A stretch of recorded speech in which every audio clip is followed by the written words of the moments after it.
ముఖ్యమంత్రి శ్రీ వైఎస్ జగన్మోహన్ రెడ్డి గారికి వేదికపై ఉన్న పెద్దలకు జిల్లా నలుమూలల నుంచి మేము సైతం సిద్ధం జగనన్నకు అండగా నిలబడేందుకు అని చెప్పి జిల్లా నలుమూలల నుంచి ఇక్కడికి విచ్చేసిన అన్నదమ్ములకు అక్క చెల్లెమ్మలకు పేరు పేరున హృదయపూర్వక నమస్సమాంజలు తెలియజేస్తున్న సవినయంగా జగనన్న ప్రభుత్వం వచ్చిన ఈ 5 సంవత్సరాల్లో అనేక మార్పులు అనేక ఆలోచనలు నిజంగా ఆలోచించండి.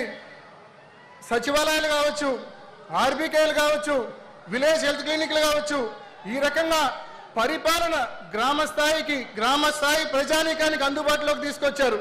నిజంగా ఇవాళ ప్రతి ఒక్కరూ ఆత్మగౌరవంతో బతుకుతూ ఉన్నారు.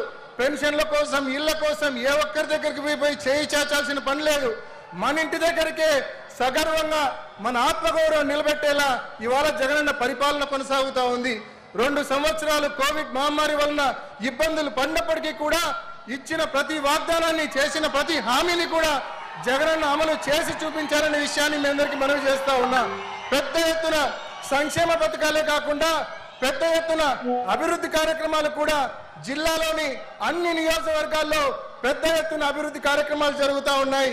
ముఖ్యంగా ప్రొద్దుటూరులో అయితే ఇళ్ల స్థలాలు, పేదలకు ఇళ్ల స్థలాలు ఇవ్వడానికి స్థలం అందుబాటులో లేకపోతే జగనన్న ప్రభుత్వం 200 కోట్ల రూపాయలు వెచ్చించి స్థలం కొనుగోలు చేసి 25,000 మంది పేదలకు ఇళ్ల పట్టాలు ఇవ్వడం జరిగింది.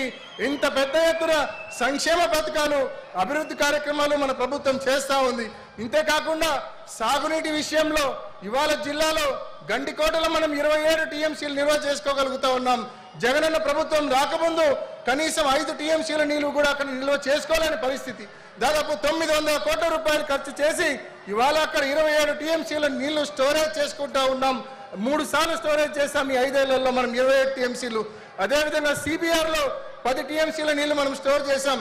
ఇంత పెద్ద ఎత్తున సాగునీటి ప్రాజెక్టులు కూడా జగనన్న ప్రభుత్వంలో స్టోరేజ్ కావచ్చు, పనులు కావచ్చు మరి జరుగుతూ ఉన్నాయి.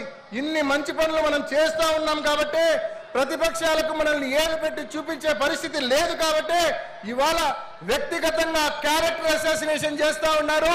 వాళ్ళకు బలం లేదు, ధైర్యం లేదు. కాబట్టి తెలుగుదేశం పార్టీ, చంద్రబాబు నాయుడు బీజేపీని, జనసేనను తోడు తెచ్చుకున్నారు. ప్రత్యక్షంగా పరోక్షంగా కాంగ్రెస్ తో కూడా పొత్తు పెట్టుకున్నాడు చంద్రబాబు నాయుడు. ఎంతమంది పొత్తులు పెట్టుకున్నా సరే జగనన్నకు తిరుగులేదు. జగనన్నకు మీరందరూ జగనన్న తరపున స్టార్ క్యాంపెయినర్లుగా ఉన్నంత వరకు, జగనన్నకు ఆ దేవుడి దయ మీ అందరి దీవెనలు ఉన్నంత వరకు చంద్రబాబు నాయుడు ప్రత్యక్షంగా పరోక్షంగా ఎంతమందితో పొత్తులు పెట్టుకున్నా ఏమి చేయలేనని మీ అందరికీ తెలియజేస్తూ, ఇంత పెద్ద ఎత్తున వచ్చి ఆశీర్వదించినందుకు మరి మీ అందరికీ పేరు పేరున ధన్యవాదాలు తెలియజేస్తూ, జగనన్న ప్రభుత్వానికి మీ ఆశీస్సులు ఇలాగే ఉండాలని మనస్ఫూర్తిగా మీ అందరికీ పేరు పేరున మనవి చేసుకుంటూ ముగిస్తున్నా.